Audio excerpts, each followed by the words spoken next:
Okay, so now that you have been practicing drawing your Keith Haring figures, the first thing you should do today is make sure you have your final copy done. Now in school, we are doing them skinny and horizontal, like I showed you in the last video. But if you're working on computer paper at home, something you can do is fold it in half and then fold it the other way, so that you end up with 4 boxes. Now you only have to design 3 figures, but I decided I wanted to make 4. So you can do maybe 2 on the bottom, 2 on the top and 1 on the bottom, or you can do 4. You can organize it however you would like. So step 1 is to make sure you have all of your final figures drawn. Step 2 is to outline them, because Keith Haring always uses very, very bold outlines. Now I'm using a marker. If you don't have a marker, you can use a crayon or a color pencil, whatever you have. You want to make sure you're taking your time and going over all of those pencil lines.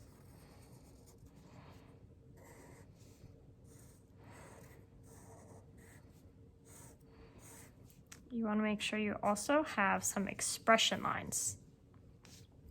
I decided to make a Keith Haring dog as well. You can add in other symbols that you've seen him use, or create your own symbols of peace. September 21st is International Peace Day.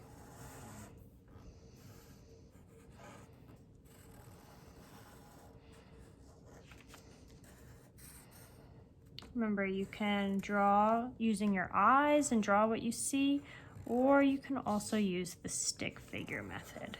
Whatever makes more sense to you.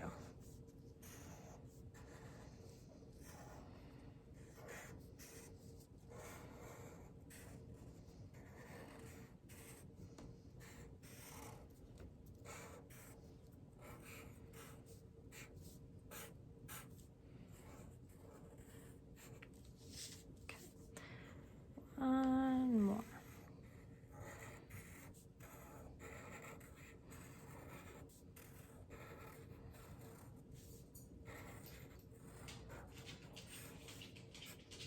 Okay. All right, so now that I have all of my figures traced and outlined and drawn, I like to always go over all of my marker lines with an eraser and clean up all of those pencil marks. It shows good craftsmanship.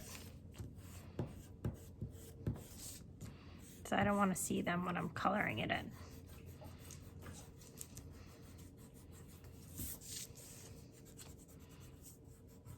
So everything looks nice and clean.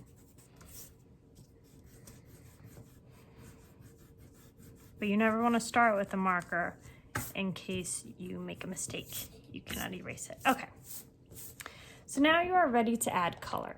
So if I have been your teacher before, you know that I always tell you to make sure you're coloring neatly.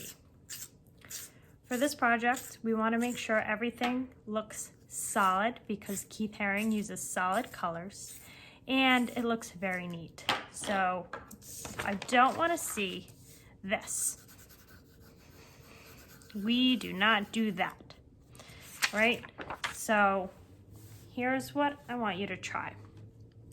Sometimes it's easy to go out of the line, so a trick is to start by coloring by your lines, and then I want you to make sure you're coloring in one direction and filling it in with a solid color. So you can pick a new color for each figure, and every figure is going to have a different color behind them as well. In a lot of his work, you'll see him use the primary colors, which are red, yellow, and blue. These colors can be mixed to make every other color in the rainbow. Because I want you to take such care when you're coloring, I am going to give you 2 classes to do this. So don't rush and make sure you're only working during your art time on these projects.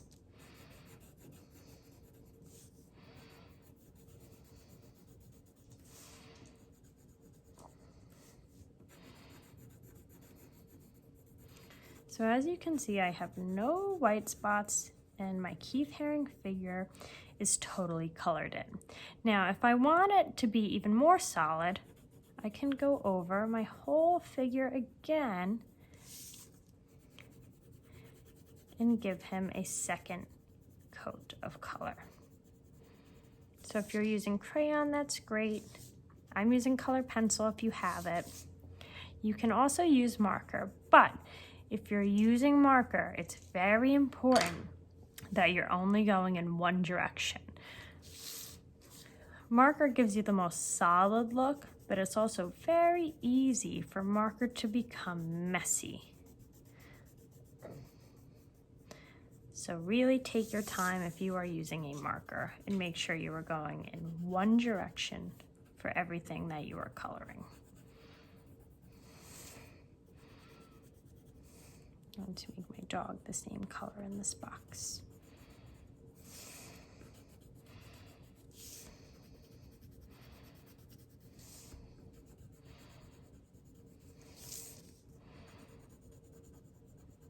So use whatever bright colors, bright happy colors you have. Okay. I'm going to make my background for this one blue. We're going to pretend like each one of these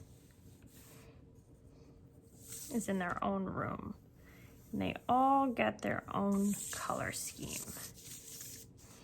So usually when I do this project, I have friends who go, they don't stop here.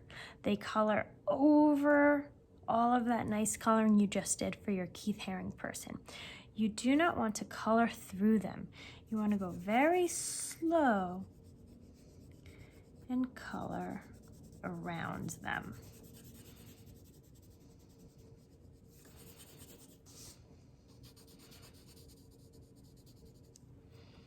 Because we want it to look very neat.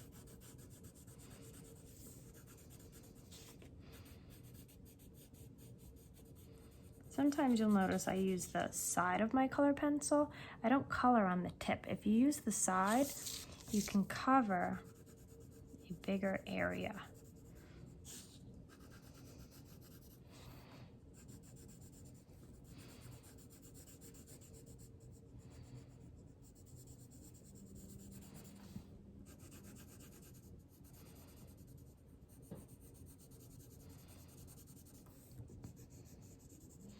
So now I colored a little bit around my whole person to make sure that I would not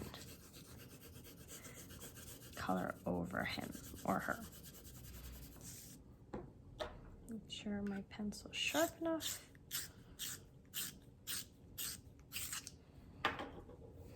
And go back out. Okay, so you get the idea. Make sure you're coloring in one direction.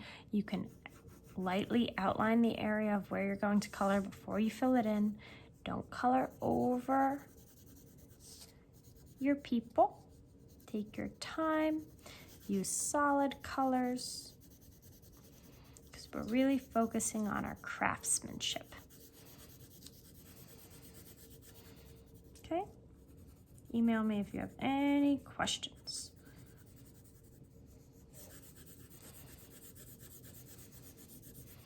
See, once you get that area done, this goes really fast.